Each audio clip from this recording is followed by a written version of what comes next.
My name is Xin Sun. I'm a senior lecturer in Chinese and East Asian business here at the China Institute. And I will be, it's a great honor for me to kickstart this year's China Week by holding this fantastic panel on the Chinese economy. I think there is no better time to talk about Chinese economy than right now, because the global economy is right in the middle of uncertainty and the chaos. The trade war, which got heated up recently. There are a lot of economic uncertainty and political instability across major economies. The US government is still under shutdown. And also starting from today, this week, the top policymakers of China is meeting in Beijing to discuss their master plan for the next 5 years for Chinese economy. So against this background, important questions about the current status and the future of Chinese economy will inevitably emerge. And this will not be only important for us who study China, who are interested in China, but also for everyone who care about the future of global economy, right? So to gain insights about important questions like, where the Chinese economy heading to, can Chinese firms and industries survive in the market increasingly competitive? How will China's economic growth model adapt to the challenging global new order? So in order to gain insight into all these important questions, we have the honor to have 3 fantastic panelists joining us today. And let me introduce them to the audience. So first, joining us from online is Alicia Garcia Herrero. Alicia is adjunct professor at the Hong Kong University of Science and Technology and also the chief economist for Asian Pacific at Netcases, a investment bank in France. She's also an independent board member of AGEAS Insurance Group. Alicia serves as senior fellow at European think tank Bruegel and non-resident senior fellow at National University of Singapore.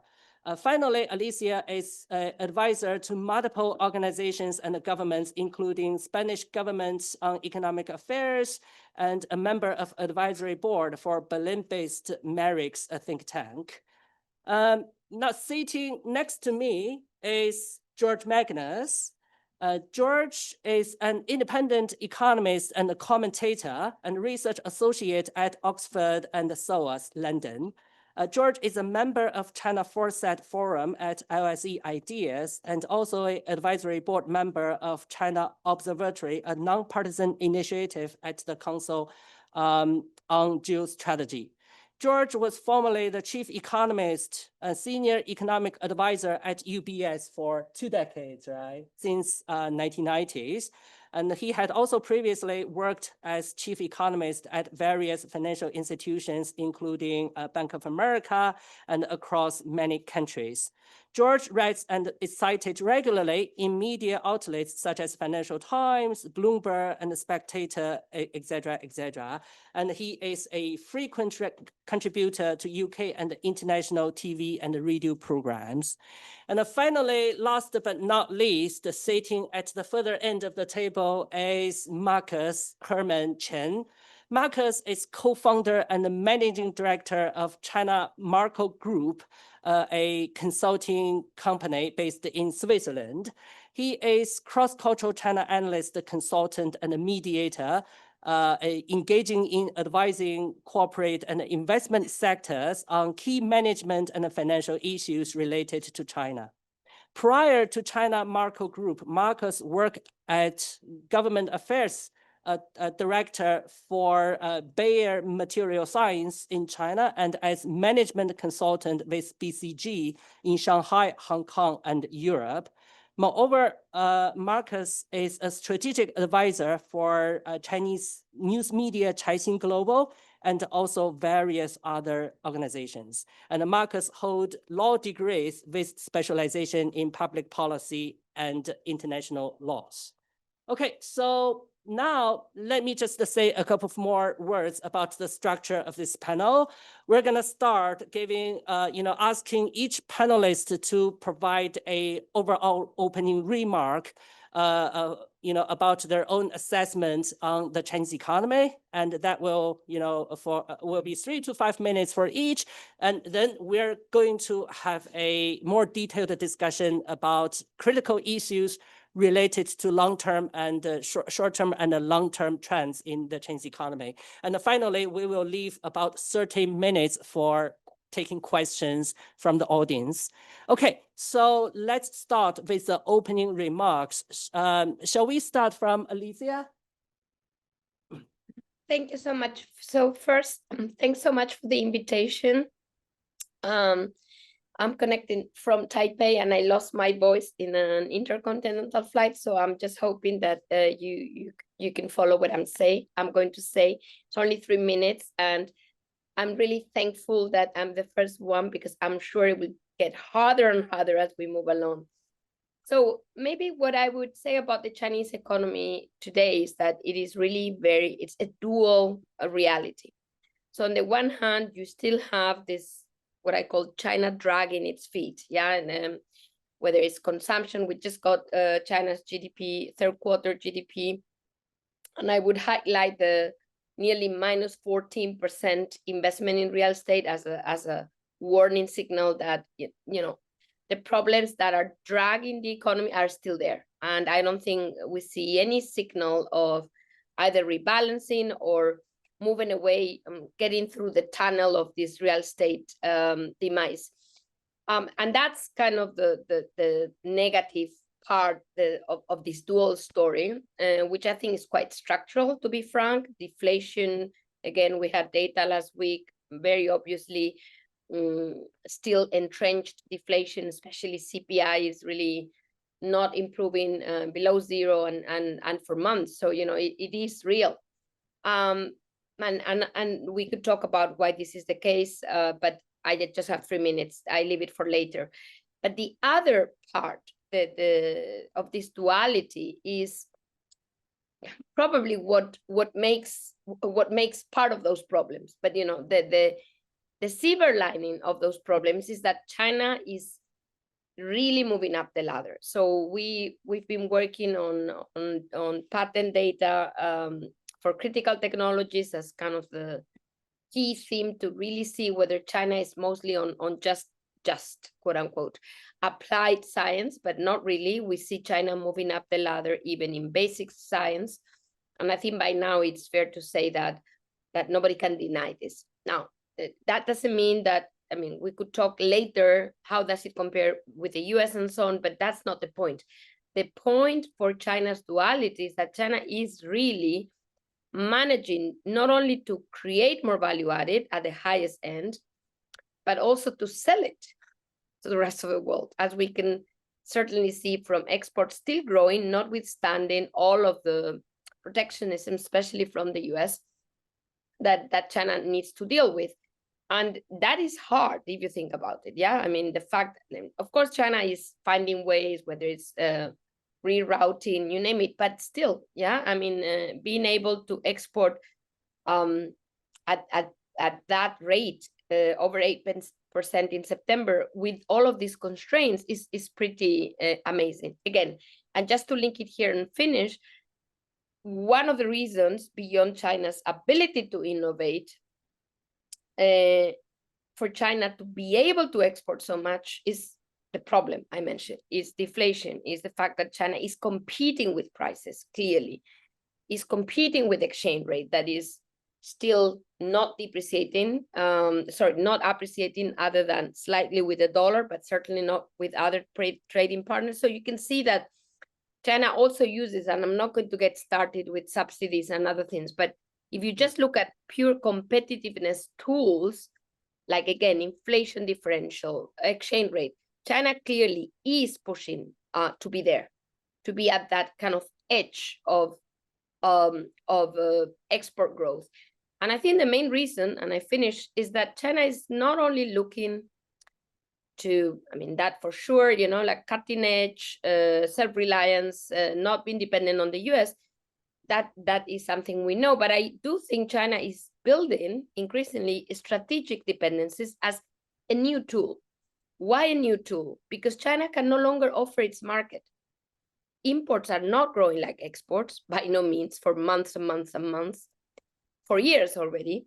So everybody could see that their exports to China are not growing. And therefore, in which way can China influence the world? By creating strategic dependencies on the export side. This is rare earth, but it could be many others. So, that's kind of the trick, if you want. China grows less, but it's still, the rest of the world is still dependent. Not so much to sell to China, but to buy from China, because nobody else is in town to produce what China can produce. And that is, frankly speaking, quite scary for the rest of the world. So, we can judge whether the world's reaction to all of this, especially the US, is fair or not, but that's not the point. In a way, what I would say is that from a logical point of view, it is normal to fear that these strategic dependencies will hit you and that you won't have much leverage to respond to that. So that's where we are today. That's it. Thank you.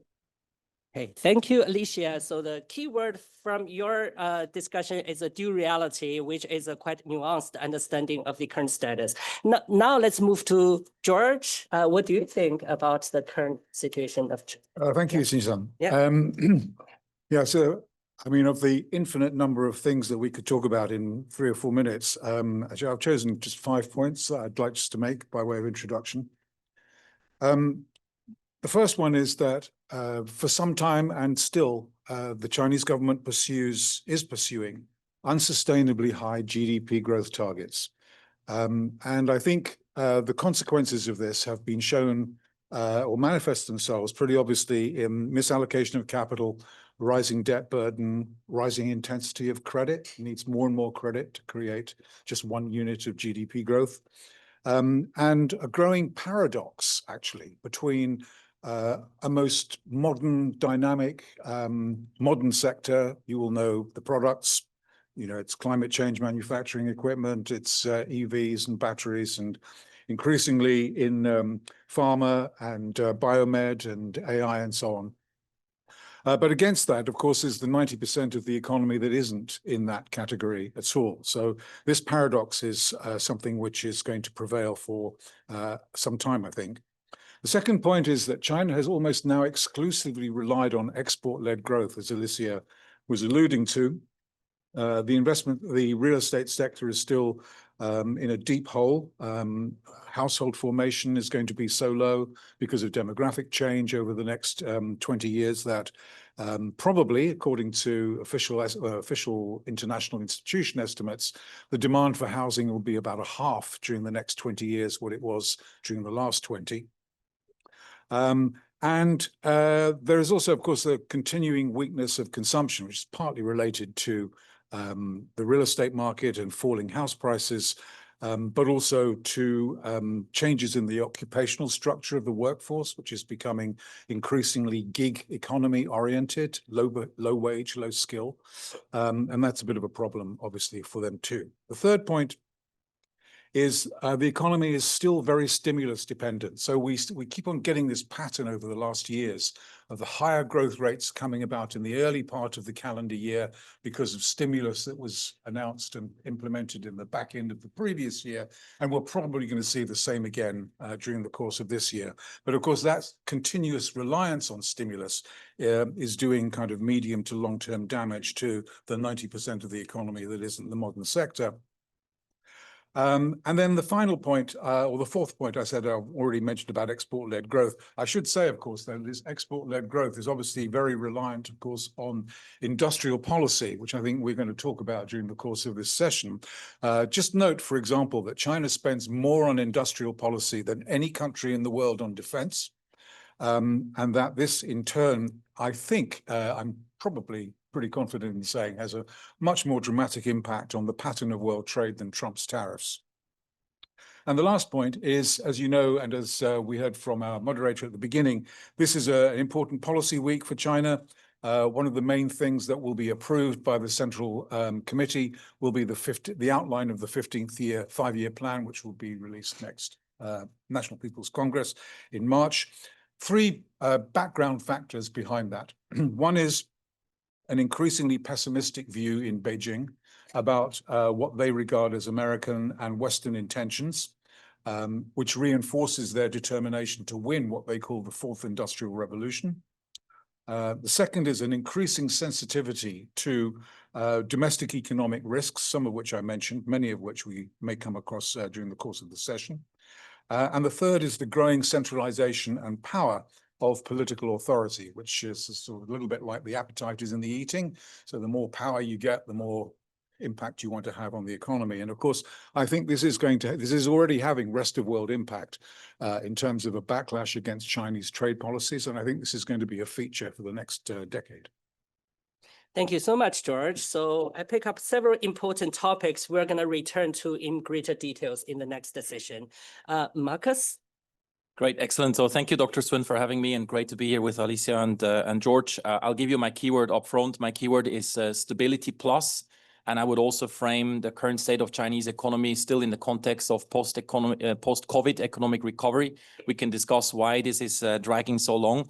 I would like to also review 5 economic factors that, in my view, explain the current status and why I reached the conclusion of stability plus. So the first one is GDP growth factors. If you compare 2020 to 2024, so over 5 years, a rebalancing of GDP growth contribution. You have -10 in real estate, but you have +2% in services, +1.6% in net export, +4% in what I would call NQPF or high-tech manufacturing, and then roughly 2% attributed to digital economy.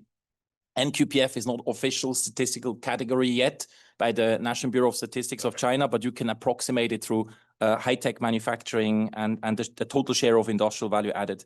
So you see a rebalancing of -10% real estate towards other growth factors. Second factor I want to review briefly is real estate. George and Alicia both touched on the keyword.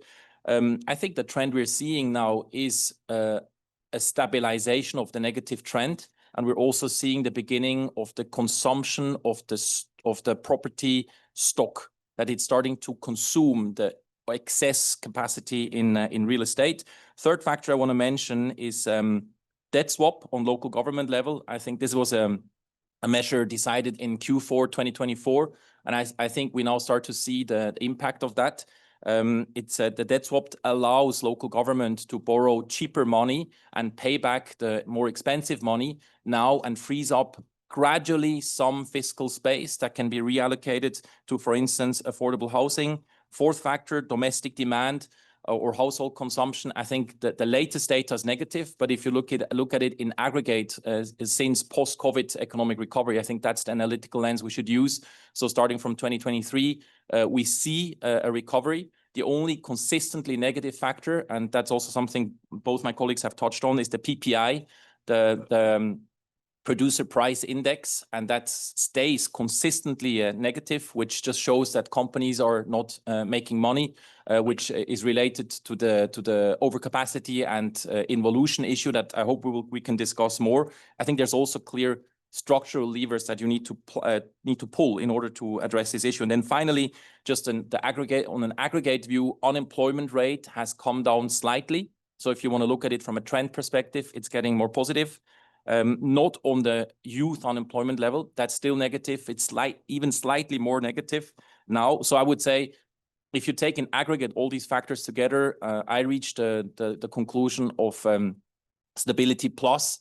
But I want to add one strategic lens. I think this is a deliberate state that Chinese policymakers have chosen because, and I think George dropped the keyword earlier, I think China is in structural transition right now. So while you can manage your economic performance tactically or on an ongoing basis, I think what is actually happening are structural reforms. And there are multiple examples I could give you. But just to save time, I'll leave it at this point. I think what is happening is China is preparing itself for a more modern model that is more geared to the new quality productive forces, as we already heard. Okay, so this is very interesting. It seems that, Markus, you're a little bit more kind of optimistic about the pace of the recovery, and you seem to treat it as kind of a deliberative policy choices made by the government. So all three of you mentioned, you know, China still, the economic growth is in a sluggish status. You mentioned deflation, you know, and part of that, as George discussed, is that, you know, the economic growth model has been quite unbalanced, you know, with overproduction and too weak domestic demand. So George, I want to ask you, so a lot of the people has been talking about, you know, the government will use economic stimulus, fiscal expansion, or structural reform to actually address these imbalances in the economy. But so far, the government doesn't seem to be very aggressive in terms of rolling out these structural reforms or stimulus. What do you think is being considered here by policymakers? Yeah, I mean, how long have we been hearing this?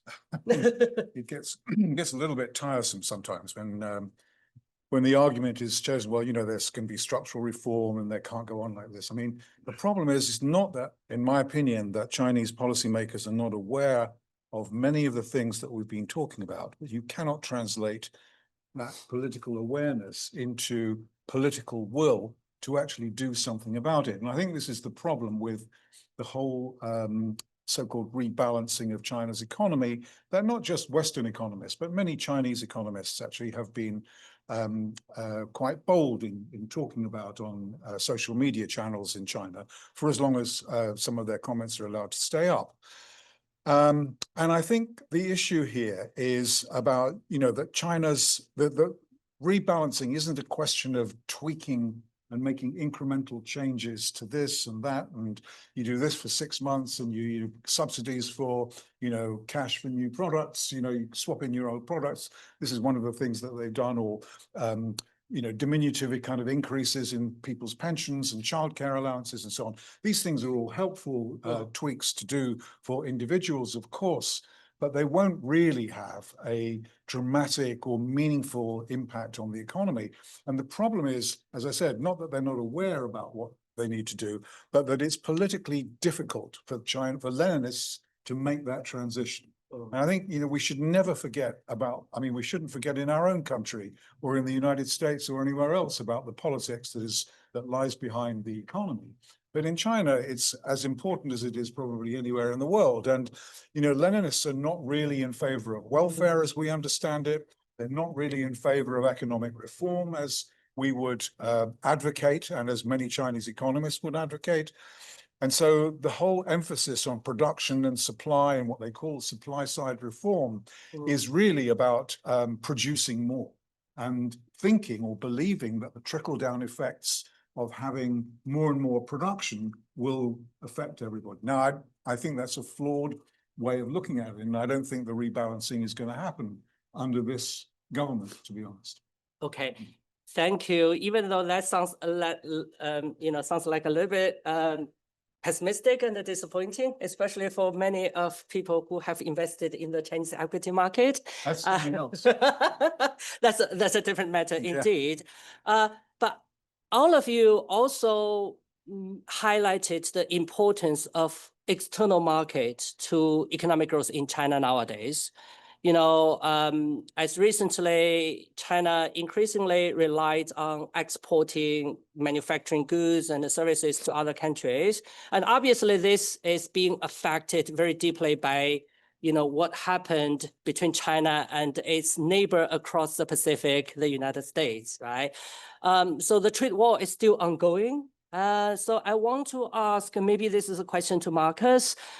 What do you think of the current status of the trade war? And, you know, are they still bargaining? Are they still talking to each other? And what are the key factors affecting the future outcomes of this war? Thank you, Dr. Sun.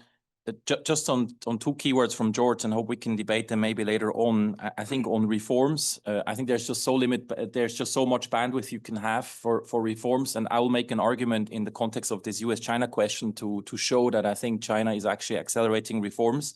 And I think on the supply focus, to put it very simple, I think China thinks, or Chinese policymakers think, that even to solve the domestic demand system idea, that you actually need to solve it through the supply side. So it's an industrial lever and you need to, in totality, you need to still industrially upgrade and grab even more high value creating sectors and have higher paying jobs. And then from this, you can actually create consumption. It's not just by redistribution or social policy. That's what I think, but just on a high level, this argument. On US-China, maybe what I want to contribute, because I think there's a lot of volatility in the discussion, and I'm definitely not the best to read what President Trump thinks, but I would like to just quickly make the argument that the third plenum that we have all observed last year in July 2024, I think is very crucial to debate or to understand. That's the way I understand it. I think the premise of the third plenum was that China thought Trump will be re-elected, so Trump will come back.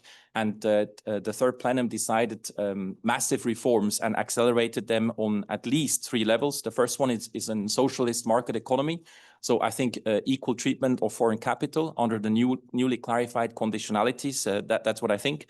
Second one is the nationally unified market concept, which I think will be also one of the key themes of the 15th five-year plan, because China is not integrated domestically. It's a huge lever. And it also includes, if you read the policy of NDRC in December last year, includes explicit measures against overcapacity by restricting preferential policy space of local government. That's also decided by the third plenum.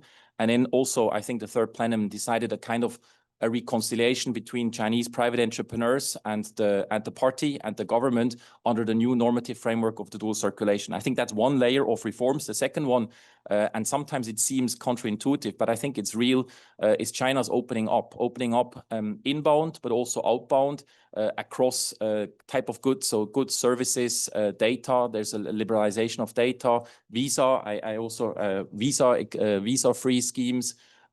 Cancellation of unilateral tariffs for least developed economies, relaxation of cross-border data sharing requirements, etc., etc. I think what we are in de facto is an opening up storm that we may not see, or we may see it, but I think it's part of the decision, strategic decisions of the third plenum to prepare for a more inward-looking United States that China is using this moment to actually open up. And then the third element that I want to mention that I think was also that this decision was taken in preparation of Trump 2.0 is the succeeding industrial policy program to Made in China 2025, which is new quality productive forces. So the third plenum has clarified it's 8 + 9 emerging, so 8 emerging and 9 future industries. It has clarified in how it wants to achieve or improve its innovation value chain effectiveness through Canshuoyan, through integrating, through making spillovers across the entire industrial value chain, including, for instance, in AI. I think that's the backdrop. I think that's the Chinese backdrop of dealing with Trump. If I go to a next layer that I think is links to what Dr. Swin was asking, I think we are in this state of, are we now reaching a deal, or is it about tariffs, or is it about export controls? And I think if I just look at what would be China's interest, I think China's interest would be to reach a deal.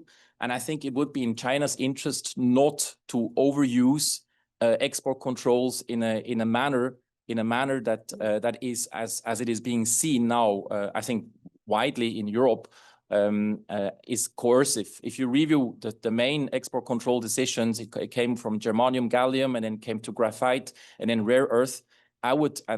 We can go into more detail, but I would qualify all of them as retaliatory. I think in retaliatory logic, because it serves China's overarching goal of keeping trade relationships going. I think that's what we see.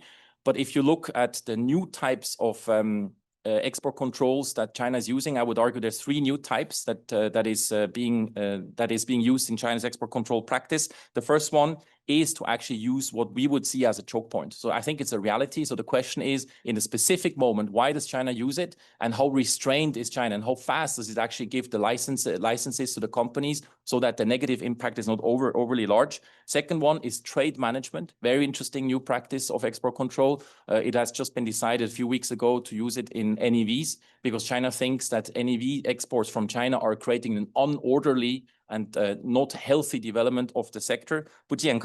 And then finally, I think this is a very interesting new practice.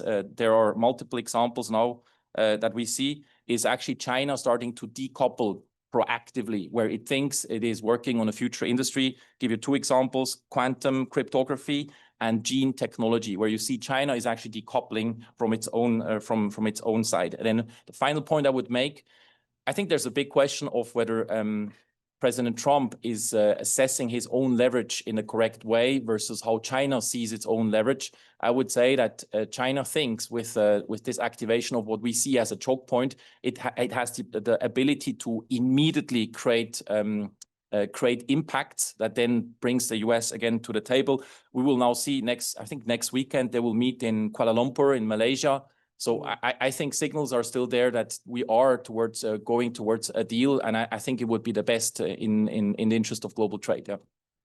So it sounds like you're saying on the one hand, China adopted this kind of a charming offensive by opening up its visa-free and the markets towards other countries. But on the other hand, it does take advantage of economic statecraft and the choke points to force or retaliatory measures you mentioned to force Trump coming back to the negotiation table, right? So this feels like, a lot of people have been talking about like Trump always chicken out or tackle. Let's see what will happen next week. Then I want to come back to Alicia.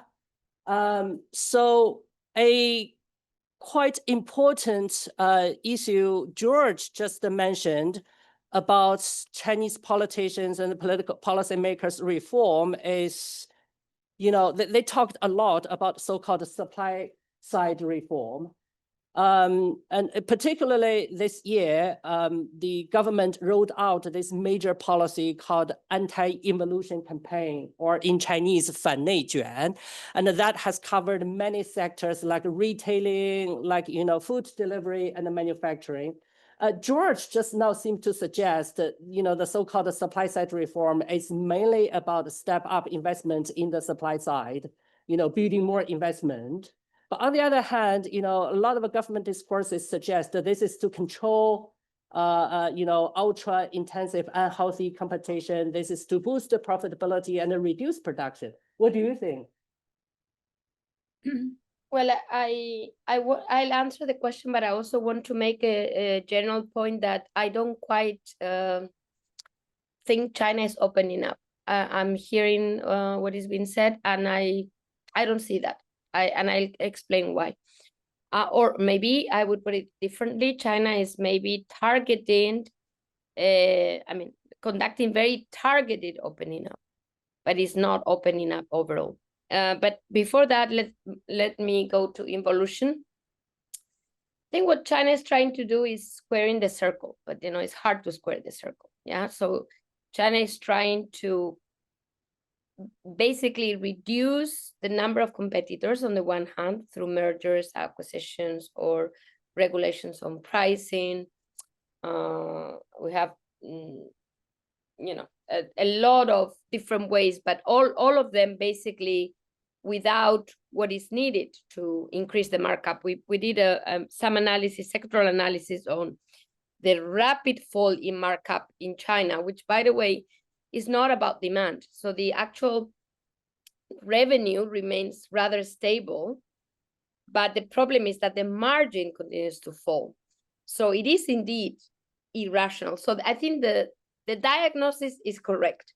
But to solve that problem, you cannot only, and I think this is something that China did already in 2015, think of the shipping industry or many others, just make bigger and bigger companies with the hope that they would reduce capacity, but they didn't. Because you need to let companies go to do that, not merge them or acquire them, but to let them go. Go meaning go bankrupt. That's the word. That's the word that should be used. And if you look at the number of zombie companies in China, they've actually increased beyond levels during COVID. They're now at overall, this is the average for listed companies at 12.5%, 30% for the green tech industry, 30%. So 1 out of 3 companies in that sector, which we consider to be very successful, is not able to pay interest with the revenue. So EBITDA to interest expense below 1, as we call it. Can you imagine? I mean, That's not going to be solved with those measures. You need to let companies, unprofitable companies, just exit. And that's not what is going to happen, or at least not based on, first, the announcements made, second, recent history on other sectors. So that's why I don't think that this problem will be solved anytime soon, in my view. Of course, as China, and this brings me back to this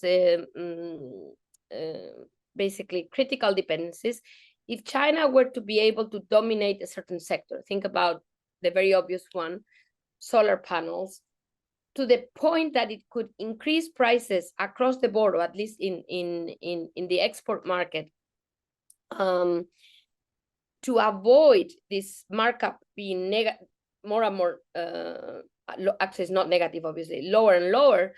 That might be a way, but what would happen to the rest of the world if that were to happen? If China were to use that monopolistic position to suddenly increase prices, and would how to do that? Keep them low domestically and lift them up externally. That's not easy to do. So that's why I am doubtful about these measures on involution or anti-involution measures. But on the competition or the opening up, I think, if China really wants to open up, I mean, the roadmap is there. And actually, China wrote it before. So it's not something we need to, think through. I think there's so many sectors that are not fully open in China that you just pick one and you go ahead. But that's not happening. Not even the service sector. I mean, it's just not. One could say, okay, China has become a major platform, with huge economies of scale in a number of industrial and manufacturing sectors. They could open the service sectors, but they aren't. So for me, lowering tariffs for, or being relabeled differently at the WTO, no longer an emerging economy, I don't think that's what I call opening your economy to the rest of the world, or even, offering K1 visas, or could be very limited. I mean, that's not, for opening, it means that there's equal footing for foreign companies in China. That's what it means. And we're not there. So that's not something I expect to see out of this 5-year plan or the plenum that is about to start. That's all from my side. Thank you. Okay, thank you, Alicia. George, you wanna say something about? So obviously, we are seeing different views about whether China is opening up its economy as part of the bargaining strategy toward visit. I want to ask. Yeah, I mean, I think there are probably instances in which the government has announced or intends to announce what we might call opening up, to firms in particular areas or into particular products that suit the government's plan and government's ideas about what is acceptable.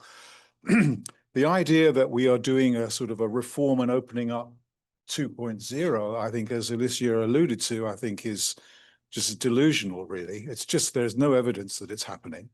And if you just look at the regular surveys that are published by the US Chamber of Commerce, the EU Chamber of Commerce, the British Chamber of Commerce, the Japanese Chamber of Commerce, I mean, these people are genuinely concerned about the business environment in China and are not persuaded by, what shall I say, the promulgations that you can find in party documents and party speeches. I mean, you can recite them, but actually they don't really have any meaning for the people that actually have to exist and work within the operational context. So, I mean, just to bring it all around to tariffs as well, and I mean, I don't, no idea whether there's going to be a deal or not. I mean, there might be, might not be. I don't think it really matters an iota, because essentially what we are actually seeing in the real world, tariffs and summits and all this kind of stuff aside, we are seeing a decoupling, operational decoupling of supply chains, of de-Sinification of supply chains on one side, de-Americanization of supply chains on the other, trying to, different standards, protocols, and kind of rules and regulations when it comes to technology and to different modern forms of manufacturing and consumption. So I think this is really I mean, I don't really think this is disputable. It's just going to carry on. Mm. Unfortunately, I would like to, you know, many people, many economists would like to see a return, you know, to the halcyon days of globalization and free exchange and so on. But the reality is, I think that's behind us now. Okay, so globalization is really gone, if I hear what you said. So this brings us to a very interesting observation or happening lately. That is, a lot of people actually say without reform and opening, China would be lagging behind. There is no way for China to catch up with the West in terms of economic development, but also technology. However, what happened earlier this year is in February, some Chinese companies did make very important breakthrough in AI technology, a moment many people have argued called a DeepSeek moment. So I guess my next question to all of us, to all of you, is obviously, as all of you just mentioned, the Chinese government spent a tremendous amount of effort and resources using industrial policies to, help facilitate the development of tech sector. And we are seeing some successes and we are also seeing some failures. All three of you, what's your opinions on China's track record of using industrial policies to developing its high-tech sector? And what's your assessment about this so-called DeepSeek moment? And what does that tell us about Chinese technological capacity? So I want to probably start from Markus on this question and come back to George and Alicia. Thank you, Dr. Sun. So, sorry, the question is on AI or on industrial policy in general? Maybe, both technology and AI, yeah.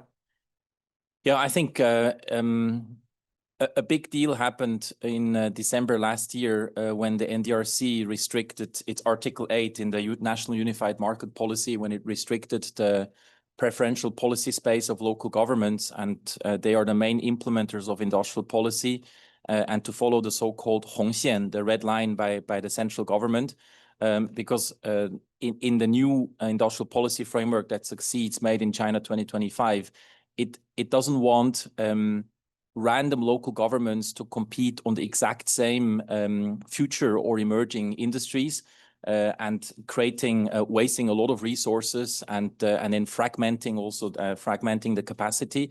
But it wants local governments to think hard. What are their real endowments that they can use? What are the clusters that they actually have? What's their geographic position in China? I think that was a big change, and that's part of this new framework of industrial policy. I think a second element that we see in the new quality productive forces framework, which distinguishes between traditional, emerging, and future industries, is, and I think that's a strength of the model that we can all think about, is that Chinese government tries not to have not to allow or to deny influence to traditional industries, because traditional industries are the largest industries. They have the most employees, and they are most scaled as a business. And Chinese policymakers are acutely aware. They say we need to spend our policy attention and policy resources on emerging and future industries. So it's a very deliberate decision. I would argue that in continental Europe, there's a lot of industrial economies where traditional industries have actually outsized influence on policy making, as opposed to future industries. And then finally, I think a key feature that the new quality productive forces framework is putting forward is the so-called 产学研, which I briefly mentioned earlier. It's the integration of the innovation value chain from research to development to commercialization. And just to give you one example of a foreign business, and these are all peers of mine, when I was leading government affairs of Bayer in China until 2014, and also, for instance, sitting in the EUCCC working groups and using their resources and channels. It's just an example I want to give you. It's in South Beijing. It's an industrial zone that has been put up for life science, and I think the distinct feature that we see there is the very interesting approach of wanting to cross-fertilize different sectors. So you need to make sure that you have AI capacity there, that you have IT engineers, and that you bring them all close to one another into one park, so that you can have these spillovers. And I think it's just a way of executing very smartly in the industrial policy framework that we're seeing now. Just one small point on the AI side. I think if you think about the real advantages of China in the AI side, I think it started with the decision of the last fourth plenum. It's actually exactly the fourth plenum in 2019. So it's 6 years ago, not 4 years ago, where the leaders, they decided to elevate data to a production factor of production. And then following that decision, data started to be protected, but it started also to be traded. And it's something that you can, in abundance, purchase in anonymous way within the Chinese economy. And that's a huge advantage for building AI capacities. Yeah, if I may say, DeepSeek had nothing to do with that whatsoever, though. I mean, DeepSeek was founded by a hedge fund proprietor. Yes. And actually, DeepSeek is a classic example of precisely why private, the industrial policy actually will end up in the wrong place. I mean, DeepSeek is obviously self-evidently successful, but it's the complete antithesis of Chinese industrial policy.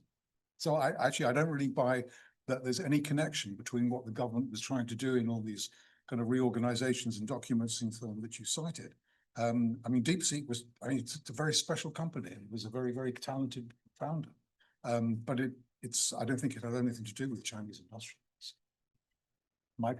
So George, because you just provided your contribution, so let me come to you now, George.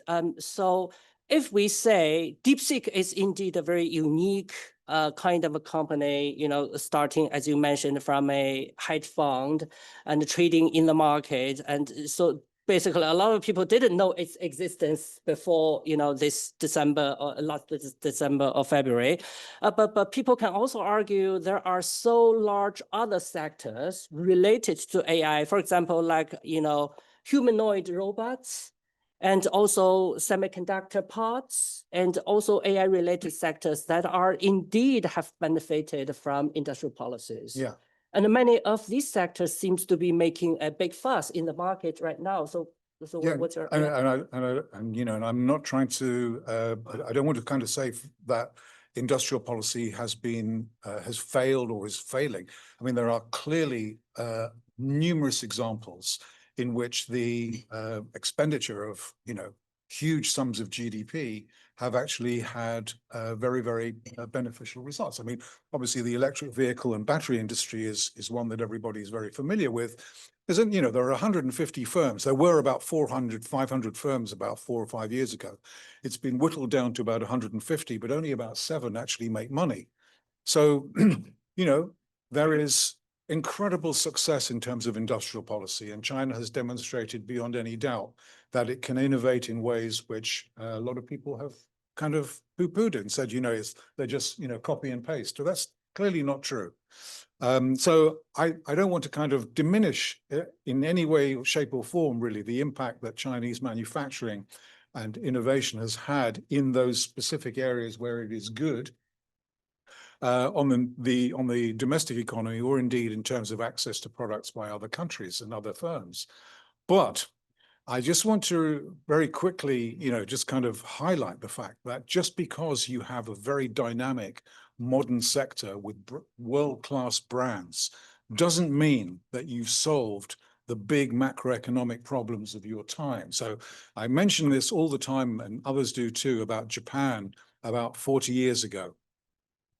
Japan was once going to consume the world with its banks and its electronic companies and Sony and Mitsubishi and Hitachi and goodness knows what else. And in the end, there are parallels and there are dissimilarities with modern day China, but it's the closest thing we have today of what Japan was 40 and 30 years ago.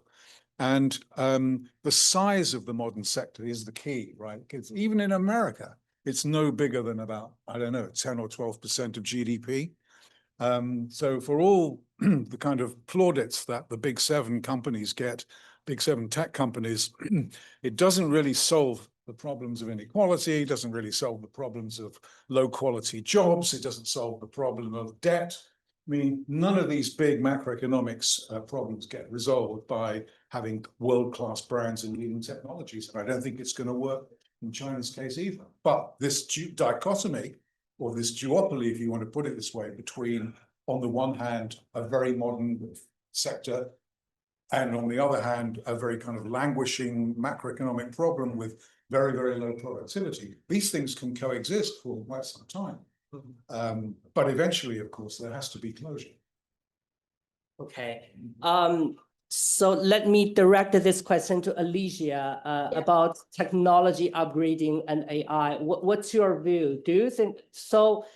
You know, as you heard, so we just had this discussion, you know, whether some of the recent breakthrough comes from industrial policy or whether it's just based on the scale economy China enjoyed. What's your take on industrial policy? Well, I like to say two things. First, I do think that China is really moving up the ladder on basic research. As I mentioned, this is something we find in recent research. It is especially the case in actually fabrication of, so basically semiconductor fabrication in fabs, which is where China has been behind for a long time. So you can see that China moves up wherever China needs to move up, and that's very smart. So I would be, first of all, very clear on the fact that on this specific topic, China may have moved well beyond Japan. That's one difference with Japan, that China probably understood that Japan might have had a different feature had it become less dependent. And remember that the Japanese semiconductor industry suffered from US protectionism or, you know, or measures already in the late 80s together with the Plaza Accord. It was not only the Plaza Accord. So that's one thing I wanted to say, that I think China learned the lesson from Japan. But there's a few lessons that China has not learned from Japan yet, maybe in the future. This brings me to George's point. We wrote a paper comparing for Bruegel, comparing Japan and China. And interestingly, China's situation is more extreme than Japan. China's consumption to GDP is even lower than what it was at the time for Japan. China's income, public debt is higher than it was for Japan at Japan's income per capita. I mean, comparing the time when Japan had the same income per capita as China today. So the imbalances are bigger for China, but the solutions are bigger for China. So we don't know whether China is going to end like Japan. When I say the solutions are bigger for China, beyond the fact that China got it, meaning that basic research is essential for China not to depend on the US as Japan did. The other thing, obvious one, is of course the military expenditure, and I won't get into that, but that's another obvious difference. But also the understanding of the relevance of the rest of the world that I think Japan missed overall. Yes, it invested in Southeast Asia, but it never played a role of a major, if you want, hegemon to be. And China is playing that card. So these are three very important differences for China to end up differently, even if China's problems are probably more acute than they were for Japan in terms of excess savings, in terms of everything you can imagine. So that's it. But I want to finish with one note on industrial policy. I think if to argue whether this is good or bad, or whether industrial policy in China is good or bad, we should first decide what is the bar we use, what is the measurement. If we want to focus on efficiency, I think you probably, I mean, it's just too expensive. Yeah, China may be able to afford it for now. Whether it will be able to afford it forever is, well, it might, but that also explains why China doesn't have a welfare state, doesn't intend to have one. It doesn't have the room to have one because it basically spends on military and industrial policy, if you look at the numbers. But on top of that, it's not only inefficient, it's sometimes ineffective. Although with winners, no doubt about it, I think it's a mixture of the innovation-prone industrial policy, which is a good idea, but also this economies of scale, as you mentioned. It's a mixture of the two. But when I say that sometimes it's ineffective, let me give you the example of a paper we wrote on looking at the 10,000 little giants. And it is a very good way to look at industrial policy because you have every kind of information. What are the variables, the targets that companies need to fulfill to get to be signaled, to receive subsidies, to do an IPO, you name it. And then you see whether this, because you know which companies have been selected, you can see whether they comply with the criteria that are assigned. One is, of course, being more innovative than the peers, fine. Being profitable, fine. But there is one that actually is not complied with generally, massively, because we even get a negative and a statistically significant coefficient for this one, which is, do the companies do what they claim they can do? In other words, is their revenue concentrated in the sector for which they apply for funds? And the answer is no, never, hardly ever. So you get funds to do EVs when you're doing, you name it, something else. So that is not a good, I mean, the signaling process is not there. Maybe it's just that these companies could do anything as long as you help them to do so, that they're dynamic enough. Maybe that, but it's not that the signaling is correct, if you see what I mean. So basically what I would be saying is that maybe Chinese companies would do well anyway, because they're dynamic, because they know what they want, because they look for markets, because, you know, but maybe it's not industrial policy after all. And I think that's a very important question to answer, because many countries are trying to imitate that model. And maybe that's not the answer. And we all end up spending huge amount of money doing things that might not help. So that's why I think we need to know more about why or why not China's industrial policy is working. Okay, thank you, Alicia. George, I believe you want to jump in. Thank you. Just a small point, but actually I think it's really, really important. So economists get very excited. You have to excuse them because they get very nerdy about things like this. Economists get very excited about something that we call total factor productivity. Okay, so this is a very complicated term. It's not actually measurable, but it's a sort of a holy grail of economic success. And it's really about the whole of the economy is bigger than the sum of the parts. In other words, you can have labor and capital and, you know, technology and all these things kind of mixed to produce a lively economy. But if you have good institutions, if you have good technical expertise, if you have good management, if you have good things that you can't, intangible things, you can actually get more juice out of your inputs than you can if you didn't have it. So good news and bad news about this in China. I know of no other government in the world that talks openly in its public policy outpourings about total factor productivity other than the PRC. I never heard a government minister in this country or in the United States from memory talk about, or in Europe, talk about total factor productivity. It's which is really important. And the kind of tittle-tattle about the 15th five-year plan is that they might do something quite interesting or, you know, perhaps stupid, who knows, but by setting targets for total factor productivity. I mean, it would be interesting if they did. It would be a bit dumb because you can't actually measure it. So how are you? Anyway, but be that as it may, the point about the total factor productivity is that the IMF has just produced a very, very in-depth report in which they've tried to estimate the costs of Chinese industrial policy. They know it's an underestimate, but they make the point in this report that for all the money that China has spent on industrial policy since 2010, 2015, although obviously some firms have benefited greatly and have been very productive themselves, in general, there has been no impact on productivity whatsoever. And so I think that's worth bearing in mind when we think about the successes or failures of productivity. What's the purpose of having a great industrial base? It's to become richer, and you get richer by being more productive. But if it isn't generating that kind of national increase in productivity, then you kind of you wonder where the waste and corruption actually ends up. Okay. So that's very interesting discussion here. And George, since you mentioned about the 5-year plan, so we know that the party is having an important meeting these days to talk about the 5-year plan, even though some of us may think that this probably be a waste of money and it's not leads to productivity gain as much as the policymaker has intended.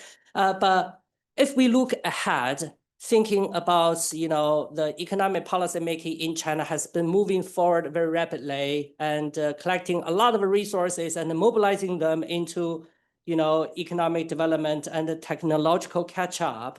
So I want to ask every panelist, maybe as a final remarks to conclude this panel. So looking ahead for the next 5 years, do you think China will adopt a radical repivoting of its economic policy, or do you think it's mainly continue with what it has adopted in the past few years? Or do you see any fundamental reform, or do you see any kind of a new economic growth momentum coming from the next 5 years? What's your conclusion? So I guess, shall I start with Markus? Yes, thank you, Dr. Swin. I'll be brief because I'm just looking at the time. Yeah. So a 5-year plan is not about reforms. A 5-year plan is about development. Reforms are decided at third plenum, and they run in parallel to development. That's something that's like a superseding policy discussion where you discuss how to do policy making and change that. So reforms are more abstract than development. I think just 4 points I would expect, and my evidence is just the announcement by the Politburo of the 4th plenum that is starting today, as Dr. Sun is saying. So new quality productive forces will be at the core. And then secondly, and I was making a point earlier, we can infer from that Chinese leadership thinks to solve what they call 投资于人, invest in people, which is the new social policy slogan. They want to solve it by climbing even higher in value chains and having higher income and higher paying jobs and so on. Third element, it's very clear that Chinese government is not satisfied yet with its overall industrial policy approach. So it is saying in the announcement of the Politburo that it needs to further improve the functionality and the role that government plays between the visible and invisible hand. So we will see measures in the bucket of market reforms and the role of government in conjunction with industrial policy. And then finally, I think we see indication that China's security and development framework, 统筹发展与安全, so this balancing, coordinating development and security will recalibrate away a bit from security back to more development. I think that will be also a theme of the 15th Five-Year Plan.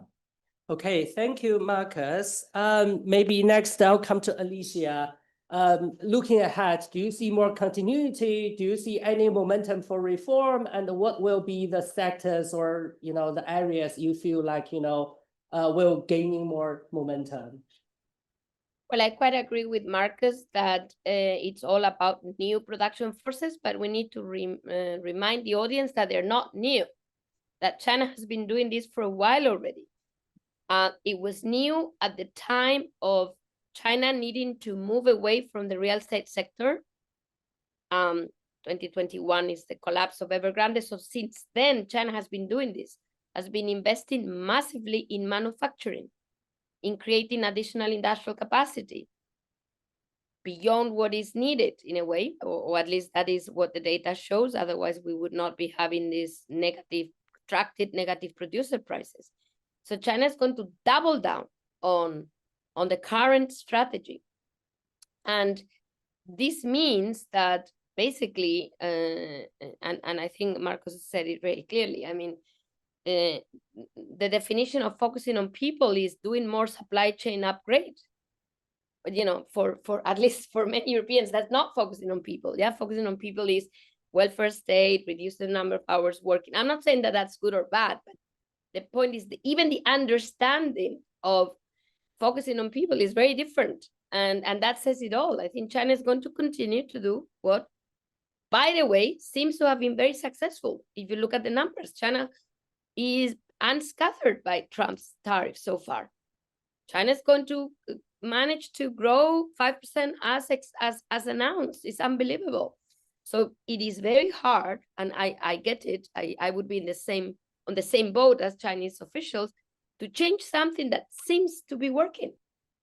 So the answer is no, they will continue, double down on what seems to be working. However, and this is the problem, is that the natural forces are not there for the economy to rebalance. Yeah, we have depopulation. So far, it is still the impact on productivity. This is George's point. Beyond total factor productivity, there is a very important issue, which is labor productivity. Labor productivity is decelerating in China. So all types of productivity, return on assets is decelerating. And you also have the end of urbanization by 2035, more or less, where you will have the full impact of the depopulation on the growth rate. So China will be hovering, around 1% growth by 2035. China will be a massively mature economy. Sorry. And I will stop here because they keep on calling me and I can't stop this. So yeah, that's it. China will double down on what China thinks is doing right. Whether it's right, we'll only see by 2035, in my view. Okay, thank you, Alicia. You started with dual reality and ended with double down. So I'll take these keywords away with me today. George, what's your final thoughts? Oh, well, I think, I kind of agree really with Alicia's point about doubling down on what the government thinks is what she says is working. I mean, it's not working from a rest of world standpoint. And I think that's endogenously kind of including really attention, which is not going to go away for, in fact, it's very likely to get worse. I definitely disagree with this idea about we're going back from development, from security to development.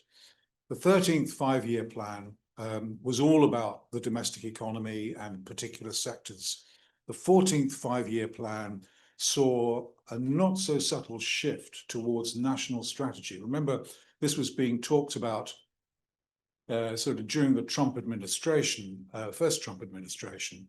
And so there was this kind of awareness that the external environment was deteriorating from China's point of view, certainly getting worse. But I think this five-year plan, is definitely going to be very, very security focused.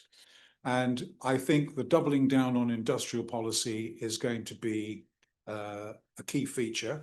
I'm interested to see, there have been a number of articles in Xinhua and in People's Daily in the last month, really, which are kind of a little bit of a tease, really, because they tease out this idea that, that there is something, or there may be some kind of initiatives and developments being announced or being focused on with regards to waste and in industrial policy, which would be interesting to see. There's certainly this continuing awareness about the need to do something about consumption. I mean, everybody agrees that there's a problem. The issue is whether it's politically feasible to do that, which I don't think it is. The other point I made in these articles was also, well, really about, just about improving public services, which is really something that exists under sort of the common prosperity kind of campaign, which doesn't mean what kind of a lot of Westerners kind of think it means, and what to do about local governments, because obviously local governments, they're fiscally constrained, they're tax revenue constrained. Some of them are actually now starting to farm out a few public services. In other words, either sell them back to the central government or in some cases to private buyers. I mean, if that would be an interesting initiative if the government were prepared to go further with that, but no hostages to fortune. I'm not really expecting anything at this stage. Okay.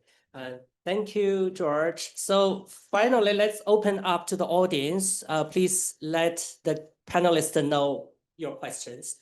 Yeah, the gentleman over here. I'll just start very If you would like a microphone. Oh, okay, thanks. Just a final question to ask Markus Chen. For a non-economist, could you elaborate on decoupling in AI and quantum that you mentioned? Oh, yes. Yeah, thank you for the question. I was making this point on China's evolving export control practices that started very much by complying with 国际义务, international obligations, etc. But in the last, let's say, since summer 2023, they evolved rapidly.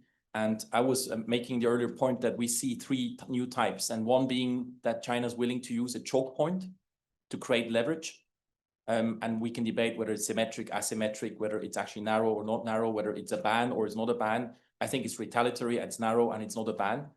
And in the second type I was saying is China has first time introduced to actually rein in on the overcapacity issue, 出口管理, like export management. So it is trying to keep orderliness in exports, also for diplomatic reasons. And then my final point was just to say that if you go, and we will publish in 1 or 2 weeks, an analysis of all export control actions of China since 2000, and including the spreadsheet, every single one analyzed and categorized. We just see for the first time that China is proactively decoupling, which means it thinks it has the lead in a future technology, 未来产业. And hence it is imposing export controls because it wants to deny access to third countries. But there's mixed rationales. It's never just one rationale. It could be for dual use reasons. It could be for an emerging international obligation. It could be for strategic reasons. We're not really sure. And just a formal and a methodological point. Why we conclude on that is there's one policy document that details the new quality productive forces, so the new industrial policy framework of China in a lot of details. And you just have to map that against the export control actions. And every time you see an overlap in the future industries and export control, then something needs to, the light goes on and you need to think about why is China doing that, right? Because it's a future industry, it's nothing. So that was the point that I was making. China's export control practices are indeed changing right now. Thank you for the question. Over here. Hey, thank you very much. My question is, we're not sure about the industrial policy, whether it will work or not. It's everyone's guess. But I was wondering if it succeed, what the outcome, the consequence would be on the economy or the politics. So what if it fails? So outcome of this scenario analysis. Well, everyone can have the guess of the probabilities. So Thank you. which guest will you direct the question? Whoever is related. Thank you. Okay, so does anybody want to answer that question? Sure, we'll answer. I mean, my brief response to that is we already have a lot of data points to answer your question. I mean, China has been pursuing industrial policy since roughly the mid-2000s. So from about 2005 onwards, when it started around about that time, perhaps shortly afterwards, with a policy that they called indigenous innovation, which was basically the designation of a number of different industries which were supposed to achieve 70% market share within, I don't know, 10 or 15 years. And then, of course, it built on that. Then, later in 2015, we had Made in China 2025. Then they stopped talking about it because they knew that the Americans, will get very pesky about it. But actually, it's pretty much it's already in situ, and it's going to be recalibrated, I should think, in the 15th five-year plan. So we know that Chinese industrial policy has achieved some remarkable and astounding successes. And we know it's also achieved some remarkable failures as well. So, I mean, it's, it's sort of yin and yang.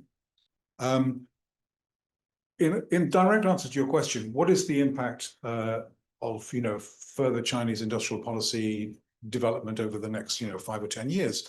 I mean, it will be, obviously, I imagine, to make headway in sort of sectors where they've already made headway and those that they haven't yet made, some that they haven't made headway in. So unquestionably, there will be successes.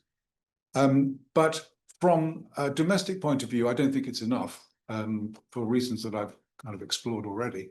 And from an international point of view, I think it's just going to encounter more and more pushback.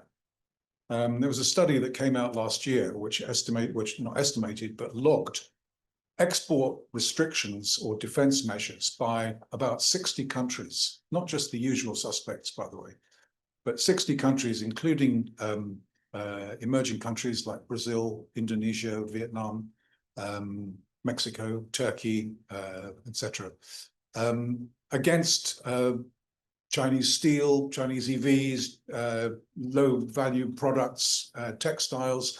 So this process of building out China's global manufacturing presence, because it's already about a third of global manufacturing and value added. Institutions like the United Nations International Development Organization project on their spreadsheets that if nothing changes, China could account for 45% of global manufacturing, within the next decade or decade and a half. I mean, that's not going to happen without other countries suffering huge losses and threats to their own industrialization programs.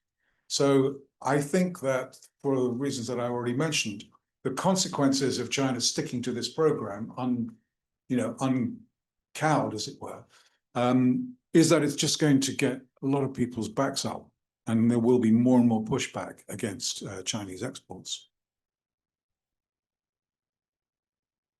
I think maybe the gentleman over here, and yeah. So.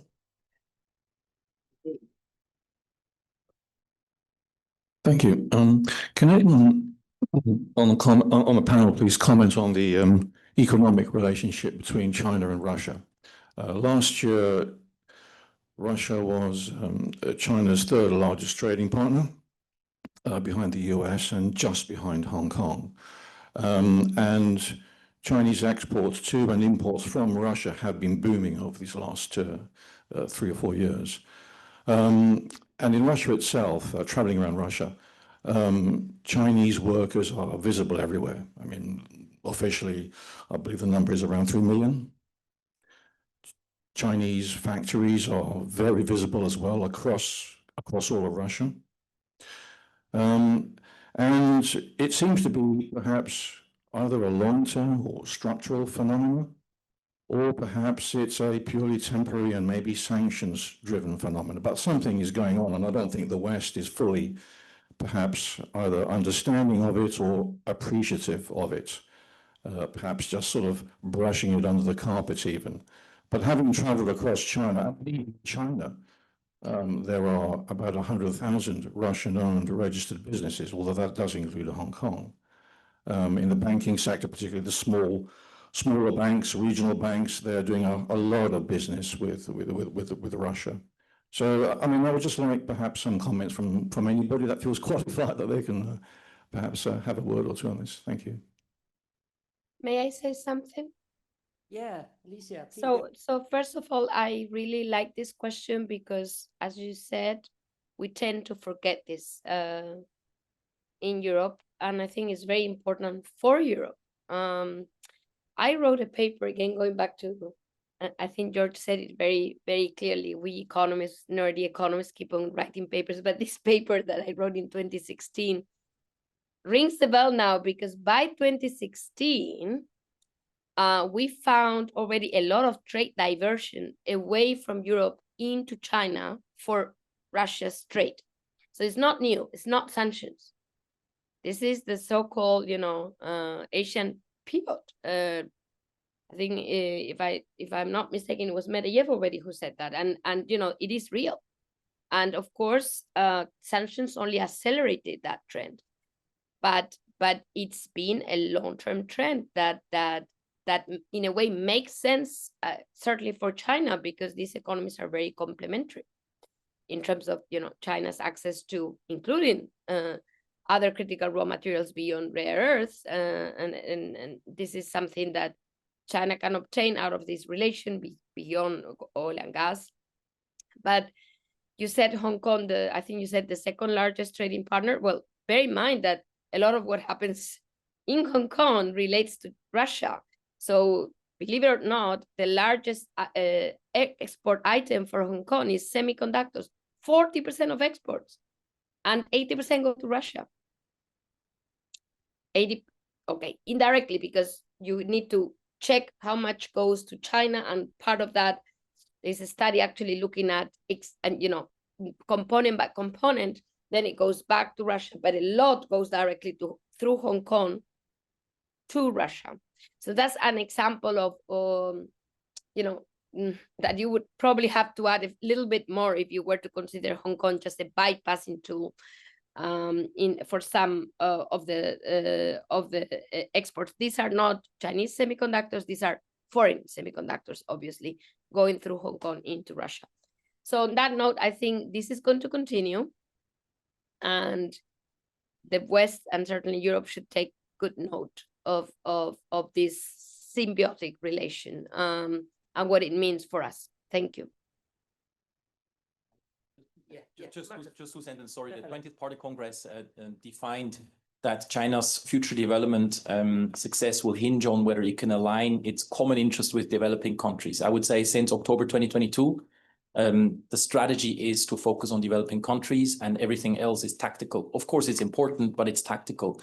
And one manifestation linking to the issue that George pointed out earlier, which I think is very important, it's very interesting, and that's my last sentence. Ding Xuexiang, Vice Premier in Davos this year in January, he said, China will share its new quality productive forces with developing countries. I think that's a manifestation down that line, and that's something has to be observed very closely, because that would be a huge lever in aligning developing country interests to China's trade ecosystem.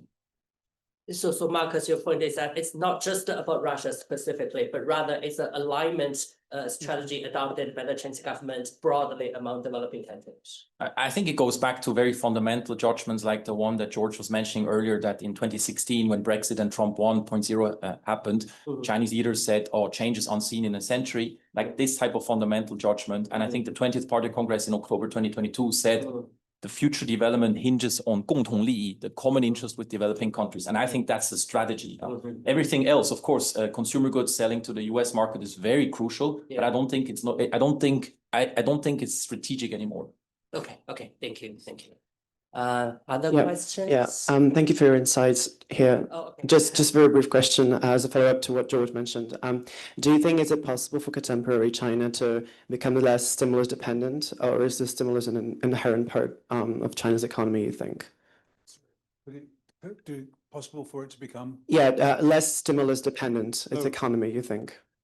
I think the short answer to that is yes, of course. I mean, a self-sustaining recovery is the wrong word. Self-sustaining development. China could have very, very successful, stable, 3% per annum growth on average, probably about what the potential growth rate of the Chinese economy is.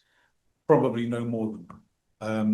But actually, it can't happen if they continue to set unrealistically high growth rates, because the consequences of that is just to produce more economic stuff. And there is some speculation that having dropped targeted growth rates for the 5-year plans for the last 2 plans, that they're going to reintroduce them again. We'll see, obviously, what happens there. But the whole thing about sustainable growth is you can have good 3% growth, and you can have bad 3% or 4% growth, and the good growth really will be would come, I think, from recognizing that the Communist Party's done all sorts of good things in terms of political change and political reform in the past, which allowed private sector and entrepreneurs and mixed economic market, state control blend and so on. All of these things actually clearly did work over the 80s and the 90s and parts of the 2000s. Then it all kind of went dry after 2012, 2013, if not before. And so, I mean, yes, genuine economic reforms, I think, would allow China to do that. I think the problem is now, as I said before, you can't incrementally change that economic model. You have to shift power as well. If you shift economic power to households and to private firms, you're implicitly transferring political power as well. CCP will not do that, not under this leadership. So the short answer to your question is yes, I think China can do that kind of shift. I don't think this government is prepared to do it. So maybe question from here and Yang next.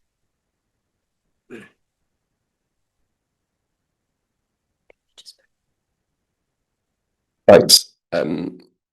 Interested in your views as to how the UK should approach its relationship with China and industrial policy in light of sort of China's manufacturing dominance. And then sneak in a very small extra one on Alicia, I think you mentioned these lists of critical technologies. I think the Australian Strategic Policy Institute is one of the big ones that shows that China is now leading the world in 57 of 64 these critical technologies. How much should we read into these lists, and to what extent do you think the discussion on technology centers too much on the AI race? Yeah, maybe I can take very quickly. We have a different approach to that research, to that analysis that you mentioned, because they look at scientific publications overall, and there's a lot of issues with that, same as number of patents. So we look at the quality of patents using LLM models. Is a long story, but when you look at that, and we only focus on AI, quantum, and semiconductors, you actually find that China is still trailing compared to the US, but it's moving faster, and it's creating some subsectors. So for example, video processing, or AI related to manless driving, like basically aerial, it's called aerial vehicle AI, and then, as I said, video and audio processing, a lot related to surveillance, by the way. That's where China really has the largest number of these radical patents, as we call them.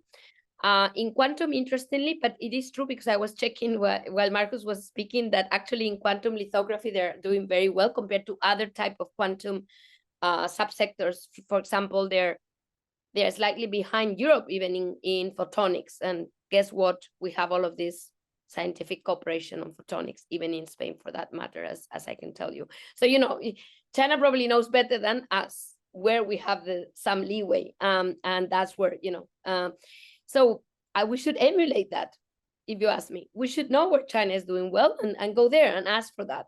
I'm not sure we would get it, but the problem is we don't even know it.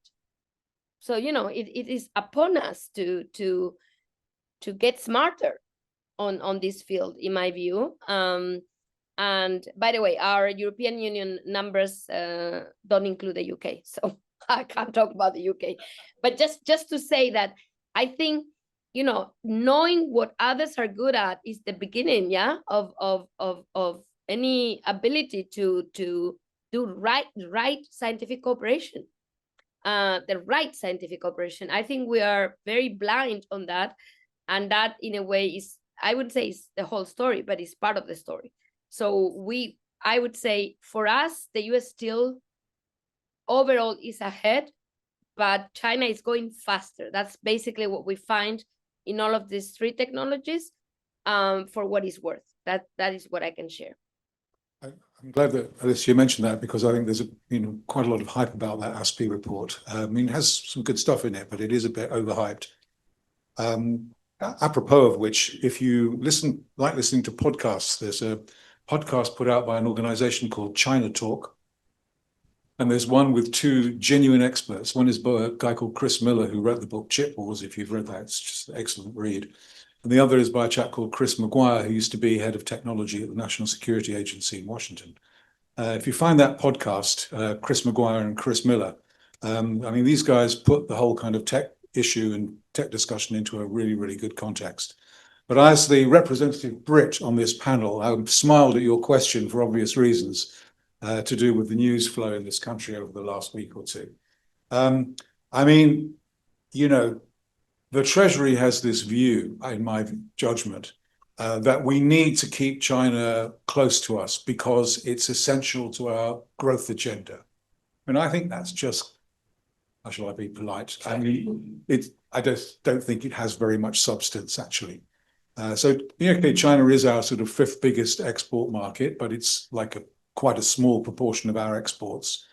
And it's probably properly defined, which is, I don't think the Office of National Statistics does for formal purposes, but properly defined, probably China is our probably third or fourth biggest investor, but again, it's kind of light years behind the EU and the US. So yeah, there is a kind of a closer commercial relationship with China than with any other individual country other than the United States and a couple of other countries.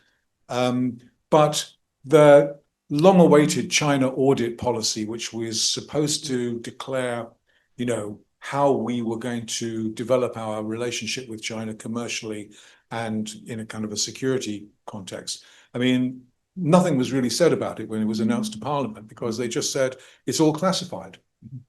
So we don't really know.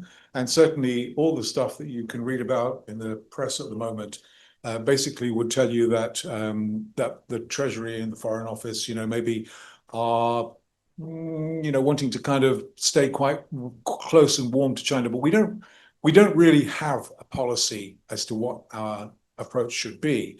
And I think we would probably do much better by trying to align at least with the EU, if not with the United States as well. But going it alone with regards to China is like, you know, they're a $20 trillion economy. It's like 10 times bigger than we are.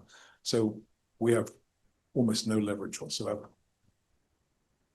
Thank you, George. I wish this conversation could continue. However, we are running out of time. So please join me to give a big applause to all our fantastic